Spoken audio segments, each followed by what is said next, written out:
মাদারীপুরের রাজৈর উপজেলায় শীতার্ত ও অসহায় মানুষের মাঝে কম্বল বিতরণ করেছে বিএনপি। বিএনপির ভারপ্রাপ্ত চেয়ারম্যান তারেক রহমানের স্বদেশ প্রত্যাবর্তন উপলক্ষে এবং তার নির্দেশনায় রাজৈর উপজেলার ইশিবপুর ইউনিয়নে এই শীত বস্ত্র বিতরণ কর্মসূচি অনুষ্ঠিত হয়।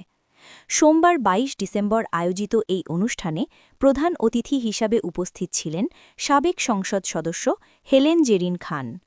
অনুষ্ঠানে বিশেষ অতিথি হিসাবে উপস্থিত ছিলেন জেলা বিএনপির সিনিয়র যুগ্ম আহ্বায়ক সোহরাব হোসেন হাওলাদার এবং যুগ্ম আহ্বায়ক অ্যাডভোকেট জামিনুর হোসেন মিঠু।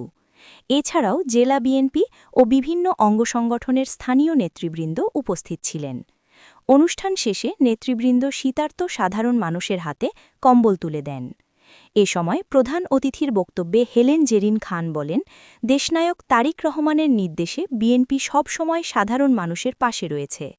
শীতার্ত মানুষের দুর্ভোগ লাঘবে এ ধরনের জনকল্যাণমূলক কার্যক্রম ভবিষ্যতেও অব্যাহত থাকবে। ইনশাআল্লাহ আগামী দিনে আমাদের দেশনেত্রী বেগম খালেদা জিয়া এবং অ্যাক্টিং চেয়ারম্যান জনাব তারেক রহমানের নেতৃত্বে একটা সুন্দর বাংলাদেশ আমরা গড়ে তুলব। সেই জায়গায় আমরা আজকে যে এই যে কম্বল দিচ্ছি, শীত বস্ত্র দিচ্ছি, ইনশাআল্লাহ আমাদের প্রাণপ্রিয় নেতা আমাদের অ্যাক্টিং চেয়ারম্যান জনাব তারেক রহমান বলেছেন, যদি বিএনপি জনগণের ম্যান্ডেট নিয়ে ক্ষমতায় আসে তাহলে শুধু এই কম্বলই নয়, তিনি ফ্যামিলি কার্ড দিবেন। নারীদেরকে প্রথম ধাপে 50 লক্ষ নারীকে ফ্যামিলি কার্ড দিবেন, পরে ধাপে ধাপে তিনি আরো যত অসহায় দারিদ্র নারী আছে তাদের সকলকে দিবেন এবং তিনি স্বাস্থ্য খাতেও ব্যাপক উন্নতি সাধিত করবেন। তিনি কৃষকদের জন্য ব্যাপক উন্নয়ন সাধনের জন্য যা যা সহযোগিতা দরকার সেটা করবেন। তিনি শিক্ষা খাতকে ঢেলে সাজিয়ে আরো উন্নত শিক্ষা ব্যবস্থা করবার জন্য যা করণীয় সেটা করবেন। ইনশাআল্লাহ সেই জায়গায় আমরা সকলে মিলে কাজ করব।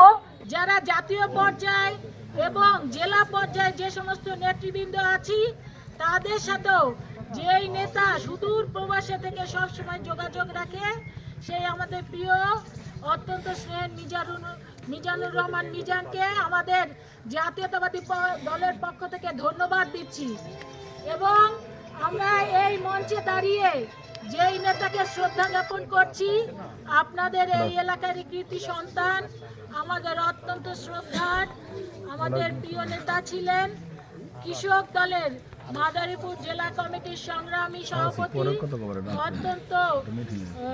অত্যন্ত জ্ঞানী ব্যক্তিত্ব ছিলেন সেই আমাদের মাস্টার মতিউর রহমান ভাই, যিনি আমাকে অত্যন্ত স্নেহ করতেন, নিজের সন্তানের মতো মনে করতেন।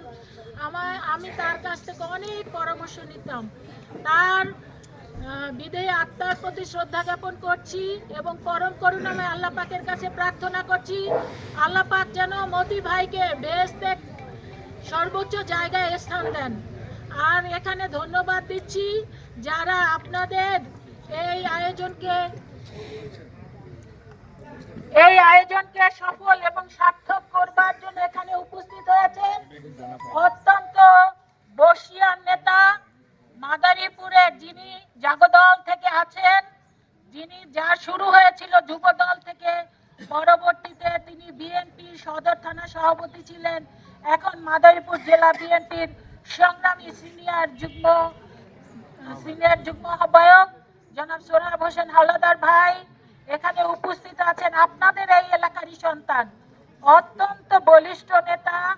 তিনি শুধু নেতাই নয়, একজন বিখ্যাত লয়ার। আপনাদের এই মাদারীপুরের গণমানুষের জন্য যিনি সবসময় কাজ করে থাকে, আপনাদের এই এলাকার সন্তান এবং মাদারীপুর জেলা বিএনপির যুগ্ম আহ্বায়ক সাবেক ছাত্র দলের সভাপতি জামিনুর হোসেন মিঠু এবং এখানে উপস্থিত আছেন মাদারীপুর জেলা যুব দলের সাবেক সাধারণ সম্পাদক রুবায়েত হোসেন দুলাল।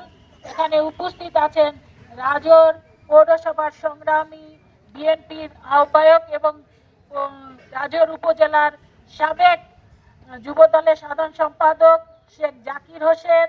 এখানে উপস্থিত আছেন রাজোর উপজেলার সংগ্রামী যুব দলের সভাপতি লিটু খান।